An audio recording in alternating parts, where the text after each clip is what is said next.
জয়তু শ্রীরামকৃষ্ণ। আসন্ন মৃত্যু জীবের কর্তব্য সম্বন্ধে বলতে গিয়ে সুখদেব শ্রবণ, কীর্তন এবং স্মরণ এই তিন রকম সাধনের কথা আগে বলেছেন।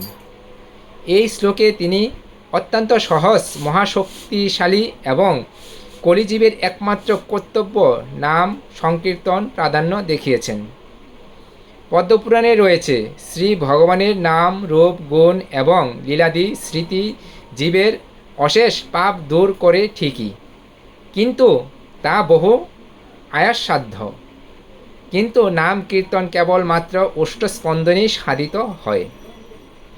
সুতরাং নাম সংকীর্তন সর্বাপেক্ষা সহজ এবং সকল সাধনার শ্রেষ্ঠ। ভগবানের অনেক নাম, অনন্ত নাম।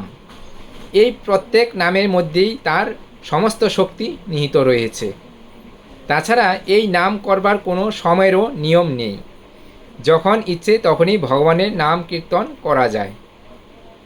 সুখদেব বলেছেন, হে মহারাজ, ভগবানের নাম কীর্তন যোগী, জ্ঞানী, কর্মী, ভক্ত সকলেই সংসার ভয় দূর করে এবং নাম কীর্তনের দ্বারাই সাধক সকল প্রকার সাধনার ফল লাভ করতে পারে। আমি যে কেবল এই কথা বলছি তা নয়, পূর্ব আচার্যরা পরীক্ষা করে তবে এটি ঠিক করেছে। তাই বলছি মহারাজ, এই আসন্ন মৃত্যুকালে তুমি আর কি সাধনা করবে?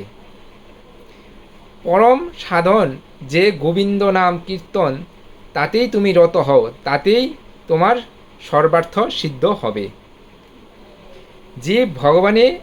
জীব ভগবানকে ভুলে বিষয় সুখে আশায় জীবের বহু কালই তো কাটিয়ে দেয়, কিন্তু তাতে তো পরমার্থ পদ লাভ হয় না।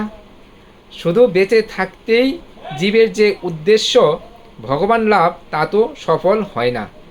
কিন্তু যখনই জীব নিজের ভুল বুঝতে পারে, তখনই সে পরমার্থ লাভের পথ খুঁজে নেয়, আর তখনই তার জীবনের যথার্থ সুসময় উপস্থিত হয়।